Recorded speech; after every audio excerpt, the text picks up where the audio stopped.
Have the 2026 regulations already failed? Lewis Hamilton switching to Ferrari early, Lando Norris questions Ferrari's pace, and more on the latest news in F1. The new cars have movable aero to improve their performance and accommodate the characteristics of the new turbo hybrid engines, which feature a 50-50 power split between the internal combustion engine and battery. This allows the car's wings to provide high downforce configuration in corners to deliver grip and shift to a low drag configuration on the straights to boost straight-line speed. Initially, the plan was to make only the rear wing movable, as it could work easily in conjunction with DRS and would be the least complicated solution. However, some teams have evaluated the baseline Fangio car model in simulators and discovered concerning characteristics. According to sources, when the rear wing was in its most low-drag configuration and the engine was at full power, the car became almost undrivable. Multiple examples of drivers spinning on straights under acceleration or being unable to take the smallest of curves without the rear stepping out were reported. This was caused by a shift in aero balance that was estimated to be 3 times as much as currently experienced when DRS is open. One insider even suggested that the only way to prevent the cars from spinning was to drive conservatively, resulting in lap times slower than those of current Formula 2 machinery. FIA representatives visited team facilities and concluded that the movable aero plan cannot work with only the rear wing changing configuration. The 2026 aero plan will require both the front and rear wing moving in conjunction to deliver the desired performance characteristics and reduce aero balance offset. Red Bull team principal Christian Horner welcomed the FIA's willingness to listen to team concerns. "I think there's been some good progression," Horner told Motorsport.com. "I think that the FIA have taken on board some of the feedback and some alterations have been made. We're waiting for the chassis regulations, which will be a fundamental part of the 2026 package now, and how that interacts with these power units. The various working groups are working hard on that, and it's important that we conclude something in the near future." Asked if the simulator findings from teams had been a cause for concern, Horner said, "The rules are the same for everybody at the end of the day. So it's how you apply them and translate them. I don't think we're afraid of whatever the rules will be, as it's the same starting point for everybody. When they're finalized, that's when we'll no doubt discover whatever issues there are with the rules, but that's no different to any other regulation change." Lewis Hamilton, the 7-time Formula 1 world champion, has recently expressed uncertainty about whether he will be able to start working with Ferrari before the F1 2025 season begins. Hamilton's long and successful association with Mercedes will come to an end at the close of this season after he announced in February that he will join Ferrari for 2025.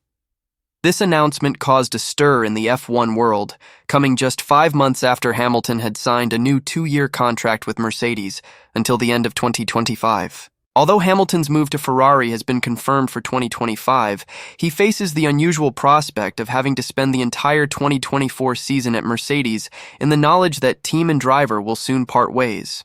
Speaking to media the morning after Hamilton's announcement, Mercedes boss Toto Wolff admitted that 2024 could present some challenging situations as the team aimed to prevent Hamilton from taking intimate secrets to his new employers. While it is not uncommon for drivers to be released early from their existing contracts ahead of big winter moves, Hamilton, whose only previous career switch came when he swapped McLaren for Mercedes at the beginning of 2013, does not know if he will be allowed to do the same. According to the German publication MotorsportTotal.com, he said, "I think it will start with a conversation with Toto because I don't know how to navigate that. I don't think I was at Mercedes until December 2012 when the first seat fitting was made after the season. I'm not sure how I'm going to do it this time." Despite the uncertainty surrounding his future, Hamilton is focused on helping his current team get back to the top. The upcoming season will be an interesting one for Hamilton and his team as they work towards securing more victories and championships before he departs for Ferrari. During a recent post-race press conference following a tough Japanese Grand Prix, Lewis Hamilton, the 7-time Formula 1 world champion, was caught snapping at a reporter who asked him about his rumored switch to Ferrari. It has been a challenging season for Hamilton, who slumped to a distant 9th on race day, marking his worst ever start to an F1 season. Despite the rumors, the 39-year-old British driver remains adamant that he wants to end his career on a high with Mercedes in 2024. He explained that talk about life at Ferrari could prove to be a distraction, and that his focus is entirely on ending his current season on a high note. Hamilton's main priority is to find ways to improve his performance and help Mercedes get back to the top. He is dedicating all his energy to this challenge, asking himself tough questions like, how can I work with the boys? Can I give better debriefs? Can I give better direction? As a competitive person, Hamilton is focused on winning and believes that thinking about next year won't help him achieve his goals. Despite his future plans, Hamilton is committed to Mercedes and will continue to work hard to ensure the team's success. McLaren's Lando Norris expressed his disappointment after losing out to the Ferraris in the Japanese Grand Prix. Despite Ferrari's race pace not being as impressive as Red Bull had predicted, Norris believed that his impressive P3 position on the grid gave McLaren false hope for a better result. Norris had outpaced his teammate Oscar Piastri by almost 2/10 in the qualifying session, securing a third-place spot on the grid. Meanwhile, Ferrari's Charles Leclerc had a disappointing qualifying session, finishing in 8th place. However, the Ferraris managed to perform better than expected during the race, leaving Norris and McLaren behind. Although the Ferrari's race pace wasn't as good as Red Bull had predicted, it was still enough to stay ahead of Norris and secure a better result. In the recent Grand Prix in Japan, Red Bull warned everyone to keep an eye on Ferrari, as they believed that the Scuderia had the best race pace after the practice sessions. However, while they were ahead of McLaren in long-run pace, the results weren't as spectacular as Red Bull had predicted. Despite Sainz racing his way to third place with Leclerc ahead of Norris in fourth, the Briton felt that the Ferrari race pace was not as incredible as Red Bull had thought it would be. According to Norris, the Ferrari race pace was better than McLaren's, leaving him to fight a losing battle. When trying to push to keep up with a quicker car or stay ahead of the Ferraris, which were quicker, it was always hard in the beginning. This hurt the tires more and it became a bit of a spiral. He said, "We're fighting a losing battle, still not a bad day. I think where we are, we expected to be in the end, which is behind Ferrari. It's where we've been all year, so it should be no different, and it was no different. I think in qualifying, we just excelled. I put in some very strong laps and maybe made us look a bit too good. It was a bit more back to reality." Norris admits to feeling a sense of false hope after qualifying third, but he believes that his team did a good job. The reality was Ferrari once again on the podium with Red Bull, and Norris 30 seconds down the road from race winner Max Verstappen. Despite the race feeling worse out there, he was only 10 seconds behind Carlos, which he thinks is a good job by his team. The tire degradation was huge, making it tricky for everyone, and they hoped for more, but it was a bit of a false hope. That's why it felt a bit tougher. Lando Norris, the McLaren driver, finished 5th at the Grand Prix, 3 seconds behind Charles Leclerc. After the race, he was asked whether he could have beaten Leclerc if McLaren had adopted a different strategy. Called him in so early.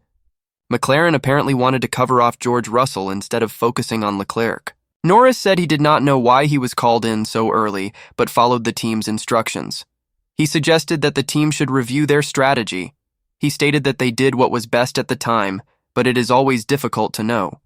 He also mentioned that maybe they didn't expect Charles to pit so early. Norris thought that McLaren covered George Russell unnecessarily, which led them to box at the same time as Leclerc. He believed that he could have gone another 5 or 6 laps to create a tire delta before coming back through like Carlos Sainz, who finished 4th. Norris shared his opinion that the team should have done something different to have a better chance of beating Leclerc. He concluded that it was just his opinion, but they would discuss and review it with the team.